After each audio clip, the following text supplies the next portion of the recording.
Welcome to Grandma's Room, episode 43. Today we're talking about part 3, the final part of Life Undercover, and part 1 of Kentucky Goblins. Okay, I'm here with Ben. I'm Geoffrey. I'm going to let you get started today, boy.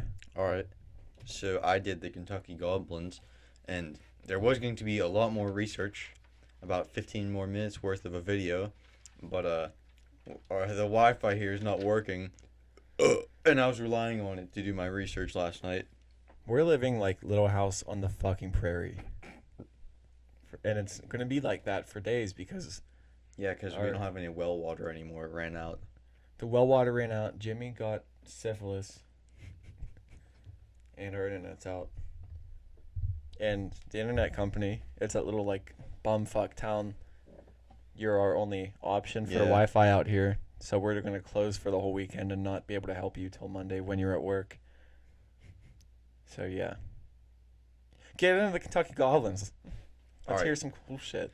So in the summer of 1955, a family went to the local sheriff saying that there was aliens that broke into their house in Kentucky. And so on August 21st, 11 people claimed to see the exact same thing. Like they have the exact same story. And that none of it has changed either. So people use this as like definitive evidence of the existence of aliens. So that night, Billy Ray Taylor walked outside the house to go to the well, which was about 100 feet outside their house, 100 yards. And that night, oh shit, I just read that. He and his wife were visiting a friend's family, and some of the friend's family was over, like one of his brothers, I think, were there, and his wife and kids. And he left to get some water after they ran out inside. And as he lowered the bucket into the water, he looked up to admire the sky when he saw a UFO floating in this like the setting sky, and it had a colorful tail and silently started to drift away. However, when it started to disappear like into the trees, like above the trees, he heard a big thud and knew that it had crashed. And so he ran back to the house and told everyone what he just saw, and they all thought he was joking. And he got angry that no one would believe him because like they'd kind of pull tricks on each other like we do, like just fucking with them. But obviously he meant it this time, and so they started trying to rationalize what he'd seen. And so Billy and Ray insisted that he take one of the men named Lucky to go to the well where he could show him where he saw the UFO, and that's it. I'm sorry, grandchildren. When you said colorful tail, what do you mean? Like on the UFO, you said it had a colorful tail, like a comet, like streaking behind it, like moving. That's what I think. Like it said that it was like, or it was multicolored. So I'm imagining like green and red and blue and yellow, like a rainbow. A rainbow has purple and orange in it. Have you watched Hellier? What? It's called Hellier. It has something to do with this, but it like gets into like occult stuff, and it gets into like alien stuff, and it gets into high strange and stuff. It's like all tied together. It's a thing. It's on YouTube and Amazon Prime. It's free. And I think their names are like Greg and Dana Newkirk. And they go in this fucking like, it all started with an email. I was actually going to do this for a topic. I was going to do this series like an overview of it. But they got an email from like a guy named like David Christie. And it was saying something about goblins on his farm. He lived in Kentucky. And it kind of tied into that case. And they went to find him. Or no. They thought he was kidding, and he sent like a picture of what looked like something looking around a tree, and it was at night. And then he also sent them like a picture of tracks of what he thought was like tracks from these goblins. And they sent it to their friend who did research on like cryptid stuff, and they're like, they call it like dermal ridges or something. I think it's like the creases in your hands or Okay. creases in your feet. They're like it's super hard to replicate. So like it looked like they were real tracks of something living. So I can't remember what happened next, but it was something like they either like I think the emails just stopped. And then later they got another email from another strange guy talking about it, so they went to Kentucky to like investigate it, and stuff started getting really weird, like a bunch of coincidences or like synchronicities, whatever you call it. And fuck, I'll have to do like an overview of the whole thing to get more detail. But it got so strange and stuff kept tying together. At the beginning of the video, I was watching on a bedtime stories. If you haven't heard of them, they do a lot of like I got a lot of my research from them before, but go check them out. But anyway, the video I was watching, it said that Kentucky is like there's like supposedly a bunch of shit in Kentucky, like they have their own not spin off, but like their own legend of Bigfoot. Um, the fisherman of somethingville, I think. But I'm doing that one for my next topic. It sounded pretty sweet. The fisherman one. Yeah, but it said there was like a hot. It's just a hotbed for paranormal and like mysterious stuff. There's something about like the parallel line, like longitude or latitude. I don't know how it works really. Latitude's Yeah, horizontal, right? But they said that has something to do with like what they see there or something, and they also have a fuck ton of like underground caves everywhere in Kentucky. mm. But yeah, that's see like last episode I said like yeah I don't believe in this stuff as much, but when you start talking about it, I get into it. Yeah. Is that what you call the duality of man? Yeah, I don't fucking know, dude. I'm so back and forth on this stuff because I get excited when people start talking about it. Yeah. When the stories sound real, Yeah, that's when I get excited. Not cited, excited. excited. Excited. Fucking. So you want me to get into mine? I think mine's pretty short too. I have like 3 pages. Oh damn. So you didn't have a whole lot left. No, I was really close to the end of this from last week. Mm. So, part 3, where we left off. Let's see. Okay, when we left off, her, Amaryllis, and her boyfriend Dean. They got married so that they can move to China Mm-hmm. for their missions.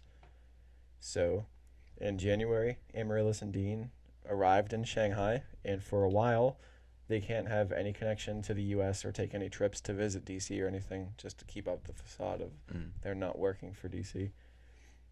So they stay in a hotel in Shanghai while they look for a permanent house, and they have to assume that their room is wired and they're being watched all the time. And all of this, and now she's pregnant. So she's in China So she's gonna have a China baby? doing missions and everything, going to like the Middle East and stuff while pregnant. Damn. So she starts feeling like she doesn't even know herself because like for pretty much her whole adult life, she's been pretending to be someone else because she works for the CIA. Mm-hmm. And like I guess it just starts to really get to her around this time. So yeah, so now even when she's in China, she has to. It's not even like you pretend, and then you come home and then you're yourself. Like it's 24/7 now because you can't. You have to pretend to be that can't person slip up. constantly. No, you can't because you're always being watched, even in your room. So the next day, they like go with a real estate agent. I don't know how that really works in China. I'm guessing it's similar to us to buying a house, but they find a house and they buy it in like an older part of Shanghai. So now around this time, the Chinese counterintelligence agents that are like following them. This is like a month later or so. They're always being followed by counterintelligence. It doesn't matter if they're trying to pretend that they're not working for DC. Like I guess anybody that comes and lives is probably under surveillance for at least a little bit. Mm-hmm. But they're not even trying to hide the fact that they're following them now. Like one time she forgot her poncho in a taxi and a police officer brought it to their house without like any way of knowing where they lived because she used cash to pay for the taxi, so they didn't even know, like the taxi driver couldn't have even known who she was. Mm-hmm. And a Chinese officer like brought it to their house and they're like, You should keep track of your things.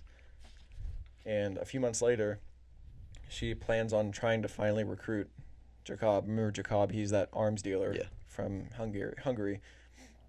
And they meet in Thailand because he's about to be in Indonesia, where Jamal Islamaya works from. I don't know if you remember who that guy is. He was the mastermind behind the Bali nightclub bombing that killed like 200 people. Okay. I don't know if he's Al Qaeda, but he's either Al Qaeda or an Al Qaeda affiliate. Like he works with them. And Jacob, before Jemiah or a similar person could get their hands on like a massively like a nuke, she wants to recruit Jacob before he can sell that guy any nuclear weapons. Because at this point, Jacob, like, he's still in it for himself. Like it's like a business. He just needs to make money. Yeah. So when he shows up to the hotel room, he's singing as he always does, like those old Hungarian folk songs. And they start talking, and he starts talking about how the Hungarian government is just as bad as when the communist government was in place, because they're just spending money they don't have, and like they don't help their people. They just spend it for themselves, and like I don't know if, I guess they wouldn't be spending it for the country. They'd be spending it for the government. Like they're not doing anything to help their people. They're just like, we're just gonna spend this money. So he says how he's the only one that he can afford to take care of. Like he can't even take care of his people because he doesn't make enough money doing this. So she thinks this is like the perfect time to pitch the recruitment. Like, we can help your people too, not just you. So she tells him she has people in Washington, and that if the nuke parts that he sells ends up detonating anywhere in the world, it would kill the economy everywhere, making his people that much worse off. Because if you think about it, if a nuke goes off, that's going to send the whole world into like a fucking tailspin. Like, it's going to break up that. I don't know if it would break up everything, but it would definitely fuck all the economies up. I don't know, did that happen in World War II? Do you know? Did that fuck all the economies up whenever we set the nukes off? I don't know. Anyway, he asks if she works for the CIA. He was pretty much just like, are you CIA? Because she says she has people in Washington, and she says she is. And she tells him that they can make the world a safer place, and that a war caused by these weapons would create more government everywhere, which would lead to more governments like the one that killed his grandfather. If you remember the lamb ring and everything, that reminds him of his grandfather. So after him questioning her out of fear, assuming, and well, like, he's like, are you just gonna like use me and then like leave me like to fend for myself? And she's like, we're better than that. We're not gonna just like leave you for people to like kill you, because if he gets found out, he's fucked. So she told him that she'll have his back if he accepts, and he does. So now he's like working for he's not working for CIA. He's helping. He's just helping them. So he asks like, how will I like let you know if I need like, if something's urgent, or like he's in an emergency like right now, how do I help? How do I get you for help? She gives him a Starbucks card, like a gift card. And she says if he needs to like tell her something urgently, or if he needs help to buy a latte, and that way she can see online if there's a I guess she checks it like constantly, but if she sees like a charge on it, she's like, if there's a charge on it, we'll meet at this hotel in 24 hours within the charge. So it's like a really easy way to say something without saying something. So later, September 2008, she has her baby in Shanghai. She names it Zoe. And all the time, like, they have this, I don't know if you call it a nanny. After, I didn't write this in my notes for later. I'm just going to say it because I just remembered it. They have this nanny that, like, helps around the house and stuff. She's from China, and she's pretty much Chinese counterintelligence. Like, they can tell because, like, anytime she's, like, writing notes, she'll like write notes and stuff for her like fake art business to like just to throw them off still, because even like I said, when you're in your house, you can't even like do your business. So like she'll like catch the lady like looking over her shoulder like what she's writing and shit. Like, so okay, September 2008, she has her baby, named it Zoe. A little bit later, she starts traveling to carry out operations with Zoe. Like, she has to bring her with her. She's not just gonna leave it with like the Chinese agents. Like, so she's more careful than ever, for obvious reasons. And later, Jacob tells Amaryllis that there is an Al Qaeda affiliate in Karachi, that's Pakistan, that wants to try to build a dirty bomb using uranium. So a dirty bomb, I don't think it doesn't explode like a nuke. It uses nuclear material, but it's more of like it's the size of a normal bomb, but the fallout from the radiation makes it poisons people like way farther than the actual bomb gets set off, and it makes it uninhabitable for decades. Okay. So she goes to Karachi and she gets a cable that the op is frozen like as soon as she gets there, which means that she has to go to a prearranged apartment and wait for it to be safe to continue. So this is where we started. Remember, I started the whole story. Mm-hmm. She's in Karachi. She's getting followed by the guy she calls Mr. Ed. She thinks it's like Pakistani counterintelligence. So that evening, she gets a cable. She's good to go now. She's ready to continue what she needs to do. And she found out that it was paused because a CIA operative across the border in Afghanistan got killed by a suicide bomber. Okay. So they had to make sure everything was safe. So the next morning, she starts her surveillance of the intersection. Remember, there was the Karachi Press Club. It's the only place where free speech and alcohol, everything that like the extremists are against, they're trying to bomb that place. So she goes to that intersection to like kind of just see where they would set a bomb off, and she figures like the Karachi Press Club's probably the place. Mm-hmm. So when she's a good bit of her way through Karachi, she notices her tail, which Mr. Ed is like following her. Mm-hmm. It's very obvious that she's being followed because the way they do things, they'll set a route through the city, like zigzagging through streets and stuff, and every time they turn a corner, they'll just like look behind them real quick. Mm-hmm. And if they see a familiar face like over and over and over again, like yeah, you're being followed. Yeah. But she can't just like constantly like when she's walking be looking behind her because then she looks suspicious. Like they have to do it like perfectly. So she saw him using a cell phone, and this is when she's at the intersection, and she's like, oh fuck, like because this is gonna go down. Like cell phones are a lot of the time how they set bombs off. They'll like call the phone connected to the bomb. So she's like, did I get the date wrong? Like, is he about to set this bomb off right now? Mm-hmm. And all the time she's thinking about her kid back in Shanghai, because she obviously did not bring her with her on this one. And she sees him start using his cell phone, and her cell phone starts vibrating in her pocket. And at first she thought he may have been using it to set a bomb off, like I said. Mm-hmm. And then she answered it, and it was him calling her. And this was the contact that she was in Karachi to meet. She thought that he was counterintelligence, but she was doing what she did to Jacob, following him before they met to make sure everything was good. Mm-hmm. So she like got with her own game, I guess. Yeah. So he says, "Welcome to Karachi. I wonder if you might have time this evening to pull our meeting forward." So she's like, all the better. Like the least amount of time I'm in this country, the less like likely I am to be found out. Mm-hmm.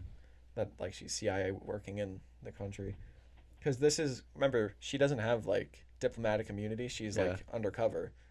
So when they go to the meeting with representatives from groups like affiliated with Al Qaeda and Taliban, like she's meeting with high ups in these groups. So her goal is to convince them to stop the bombing. Like she has to somehow convince the enemy like this isn't the right thing to do right now. Mm-hmm. So okay. She's going to try to use the approach like this attack would kill more Muslims than it would Americans, and it's called haram, which is forbidden under Islamic law.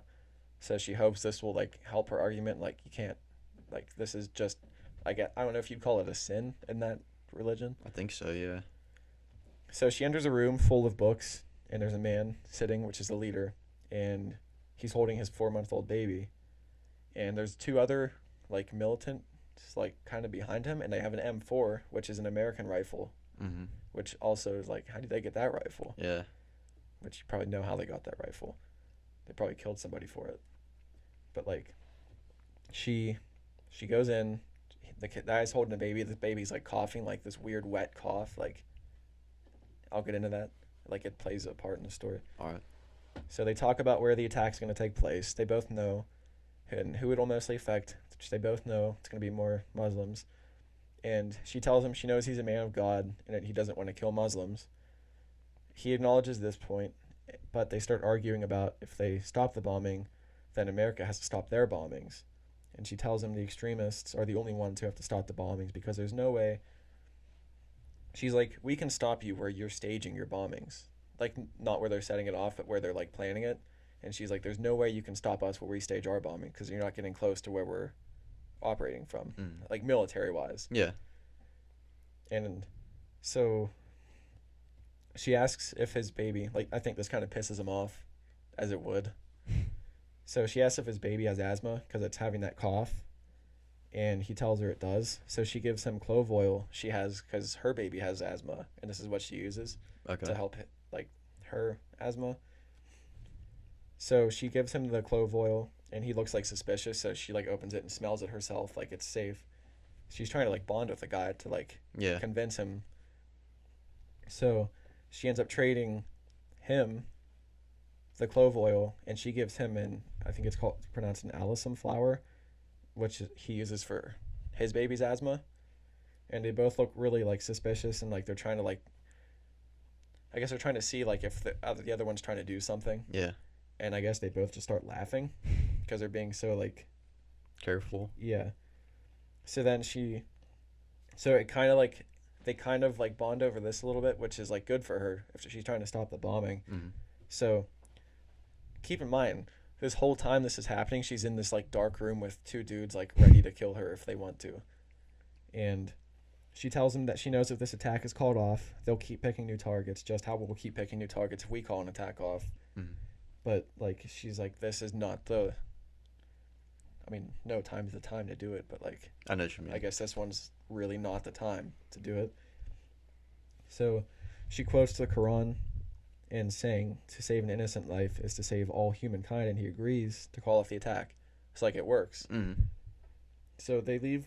Like, it gets really tense. Like, this dude with the M4 stands up and, like, starts walking towards her, and I think it's an intimidation tactic because, like, the guy just, like, that she's talking to kind of just, like, waves him off. And it kind of, the way I read it, it kind of seemed like pre-planned to, like, try to intimidate her. Okay. But so they leave the meeting after talking about the alyssum flower again and the clove oil, and it kind of seems like they make a point to leave on terms of not being enemies but as both being parents. Mm-hmm. Which I thought was kind of cool. Yeah. That, like, even the enemies showed, like, a little bit of humanity. Compassion. Yeah. So she goes back to Shanghai, and she sees the attack didn't happen, and right around this time is when her tour in China is done. So in 2009, they go back to DC and she's asked to go on another operation, and her boss kind of sees that she's been through enough and tells her that, like, she's done well, and I guess she made the decision more for her kid than herself, and so she retires from the agency. That's all I got. That's the end of the book. I left a lot of, like, detail out of the book because I didn't want to just pretty much just read the whole book to you. Yeah. So, like, there's a lot more in here that makes the story. So I'd say, like, if you want to read it, go out and get it. It's actually really fucking good. It's better. I thought it would be good, but it was much better than I thought it would be. So yeah, Life Undercover. Coming of age in the CIA. So that took almost a month to do that book. Because remember that one week I didn't have chance to research it, so I skipped it. But this is 4 weeks now. I've been reading the book. Shaved. So yeah. What do you want to talk about, boy? I don't know. This has been very short. I know. Like, dude, it's already 8:40. We've been talking for, like, maybe half an hour. We started just after a quarter after. So we've been talking for 25 minutes. Yeah. What about what we did last night? Oh, went Kidnapping. long. What? Long kids. I don't like that. Yeah. We went longboarding. Yeah. In our town where we live. It was a lot of fun. It was nighttime. Yeah. Dark. We went fast and we went slow. We went furious. And we went too fast and Too furious. Let's talk about how many fucking movies they're making. I heard the next one is going to space. The fuck, dude? I'm pretty sure that's actually true. Those movies used to be cool. Now they're racing submarines on like ice in Antarctica. I remember around. I can't remember if it was the eighth movie. It was the seventh or the eighth movie. The seventh, I think, is where they jumped that car from one building to another. I think this is the same one I'm thinking of, where they like parachuted cars onto the road and on the mountain.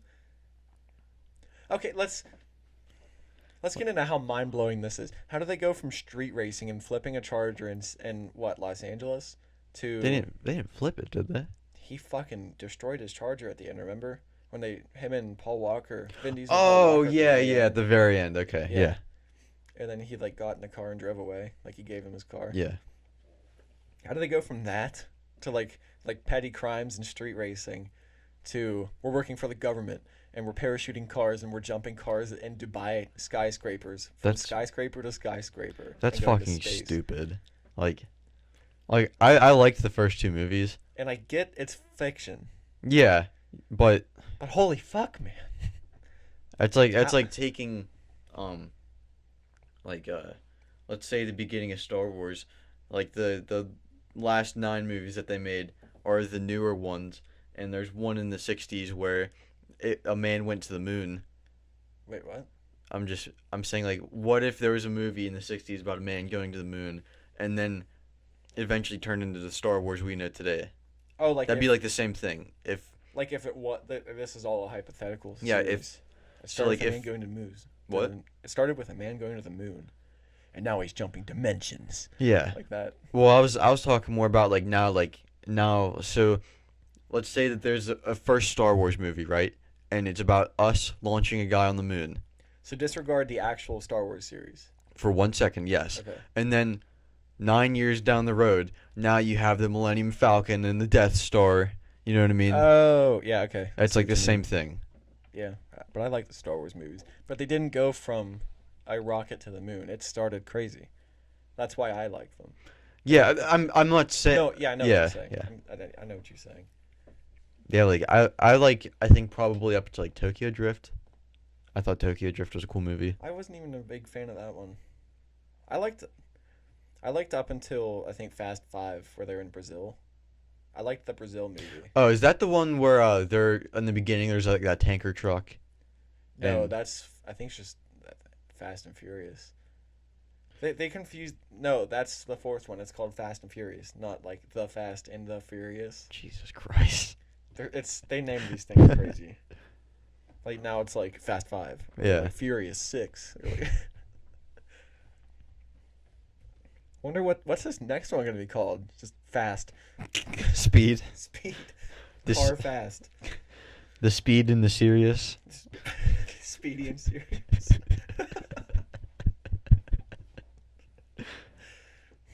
It's a speed. We're really serious. It just reminded me of Al Gore. I'm totally ethereal. I'm super serial. That was really loud. It was. Yeah. Oh, I wasn't trying to be. Ooh. I don't know what you're doing with your mic right now, but it's loud as shit. Super serial. Like that. Super serial. God, the people listening are gonna love this. Does it sound like ass? A little bit. Yeah. Let's keep talking about the Fist and the Furious. Fisting my furious. Furious fisting. That's gonna be. We can make a porno. Furious based on Fist. Furious Fist. That sounds like an old like 60s kung fu movie. Yeah. We can make a porno version of Fast and Furious. Fisting Furious. The car goes into the tunnel, Joffrey. It's like Jackass where they put that Matchbox car in Ryan Dunn's ass. God. How do we get to this so quickly? Ass. To fisting. Ass play. Ass play. You can have that, Mom. I'm done with it. Nice. Yeah. Oh, remember the Stanley Kubrick movie? That 2001 Space Odyssey? Oh, yeah. I watched it. Yeah. It's weird as fuck, dude. Did you like it? I did. Nice. It was weird. There was like barely any dialogue in it. It started out with like chimps, like just like there weren't like violent wars between the groups of chimps, and then they find this weird like monolith in the middle of the desert. Remember how there was like those monoliths like earlier this year? People kept finding around the world. Mm-hmm. It was just this black monolith, and they're like walking up to it, and they're kind of afraid of it, and they touched it. And I guess something with that monolith taught them how to use tools. So they finally picked up a bone, and they're like, "You can," and he starts crushing the skull with it, and he's like, "Oh shit!" So then they were like fighting over this water hole, and this other group came up, and they just started beating the shit out of these other apes with bones. Shit. And I guess that was like the dawn of Apes? civilization. I guess it would be the Oh. very beginnings of it, because like they actually like learn how to use a tool. And then, because like it was so confusing, the plot. I looked it up. It was supposed to be like, man creates tool, man uses tool. Man creates something else, and then, like, I guess the tool starts using man, because it was about this computer on a ship. They were going to like Jupiter or something, or around there, to because like they found another monolith on the moon when they went to the moon, and it sent out this radio signal, and they saw it get sent to like out past Jupiter or something. So they went out there, and like this computer started like going crazy. Like it killed all the people in like the cryogenic, like people like sleeping. Freeze. Yeah. And there's two people awake, and this computer controls everything, even like the pods that go out to like work on the ship. And this other guy went out to like work on the satellite, and it fucking killed him. So like this other guy went out to get him, and it like closed him out of the ship. So like he couldn't get back in, and he somehow got back in. And then then the computer was like trying to apologize. He's like, I've made a mistake. And then like I guess like, and then it was like man uses tool to kill tool, because like it was just like a simple screwdriver unscrewing things to like shut this computer down. And like this whole time he's shutting it down, the computer's talking to him through the ship. It's like, stop it, stop. And then he like starts unplugging more shit, and he starts going like, stop. And then it gets weird as fuck from here, because like they find another monolith floating in space, and it like sucks him into it, I guess. And then he just wakes up in his spacesuit in this weird white room, and like he sees himself but older in the spacesuit. And then something else happens, and then he sees himself really old eating at a table, and like I guess the old him hears him behind him. Okay. So he like looks back, doesn't see anything, and then it's him. It goes to him, fucking like looking like Prince Andrew in bed, like almost dead. Looking Wait, like, Andrew or Prince Philip? was it Philip? Philip. It was Prince Philip. You know, the one who just passed. But he's in bed, and there's a monolith in front of his bed, and he's like reaching out to touch it, and then it's just a fetus in bed, like in this weird white globe. What the fuck? It's the movie's weird as shit, dude. It was good. It was weird. Dude, I'm not trying to be a dick, but speaking of Prince Philip, what was those people on the islands in the Pacific? So cargo cults. The cargo cults, dude. Their god is dead. Was that Prince Philip? I'm pretty sure. I couldn't remember. I think it is, because Queen was Elizabeth. Is that her name right now? Yes. I'm not up on my royalty. She was like, I'm pretty sure she was in charge during World War II. Was she? Wait, the one right now? I think so. Damn, she's old as fuck. Well, dude, Prince Philip died yesterday. He was 99. That's a good point. I'm gonna try to find my cargo cult notes. I don't know if I have them in here or not. I'm pretty sure it was him. Yeah, I don't think I have them in this notebook. Anyway, we can look it up. No, we can't. We Oh, don't have any fuck. Wi-Fi. I can't look it up. This sucks ass, dude. I Yeah. feel like a goddamn caveman. I'm glad I don't have to stay here for the next 2 days. Thanks. At least 2 days anyway. It could last even throughout the week. If it does, I'm offing something. Probably myself. I'll probably just play with Eric Eric, yeah. with his Russian hat. If anybody that's listening and somehow stayed listening if they didn't hear the previous episodes, Eric is our giant black dildo that we have a little hat on. It's not technically a hat, it's a microphone, like foam cover, like a wind screen. But It has It a looks like- sick Russian hat now. It looks like a Russian hat on this dildo and looks sweet. We had to cut the balls out because we shot him out of a cannon. Videos on our Instagram. Oh yeah, that was so much fun shooting him. Dude, he went far. I want to do that sometime, dude. Well, we have the Eric, and we have the cannon. So, is this gonna be just a short ass episode? I think, dude, it's already 10 till, and by the time it takes to Like, upload to your Upload phone. the video and Yeah. everything. Well, I guess thanks for bearing with us this short ass week. Yes, Sorry, thank dropped you. Eric. Follow us: Instagram, Grandma's Room Podcast; YouTube, Grandma's Room Podcast; Rumble, Grandma's Room Podcast. We're on Stitcher. Spotify. We're on Spotify. We're on Google Podcasts. We're on iTunes. We're on Spotify. We're on Google Podcasts. You already said that. We're on Stitcher. We have playlists that we made on Spotify. It's just under Grandma's Room. I You'll see got them. it this time. All right. Grandma's Saloon, Grandma's Trap House, Grandma's Guitar Case, Grandma's Jukebox. Did I say that one already? Nope. Okay. Grandma's Opium Den, Grandma's Crimbus Tree. And I'm just going to say it because I want to. Okay. We're making a party playlist for the summer. It's going to be fucking raging songs. Yes. It's not going to be the kind of songs you expect, but it's going to be a good song that they drink to. And get fucked up and become alcoholics. So if you want to ruin your life with us, stay tuned for that one. Yeah. So I guess Summer is coming. do you see that whole white boy summer thing? I was the one who showed you that. Prince Like- Philip? That one or No, it was like Chet Hanks. I don't know if it's Tom Hanks' son. Colin Hanks? No, there's a Chet Hanks. It might be Colin Hanks' son. I don't know. Probably not. I don't know who it is. It's one of their sons. But he was like doing this whole thing. It's like, it's white boy summer. I saw a meme Getting yesterday his when ass. after Prince Philip died. And I kind of felt bad for laughing because I mean he was a person, he did die, but it said, I think it was, I saw it on a Snapchat. It was like rip Prince Philip, white boy summer lost its biggest soldier or whatever, something like that. Its strongest soldier, that's what it was.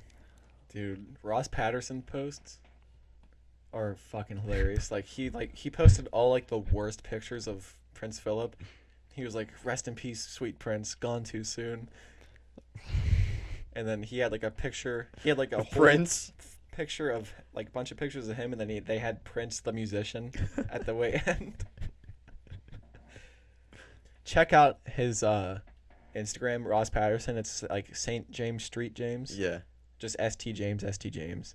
And go to his like old stories, like his Kenny Rogers stories, like the Rogers.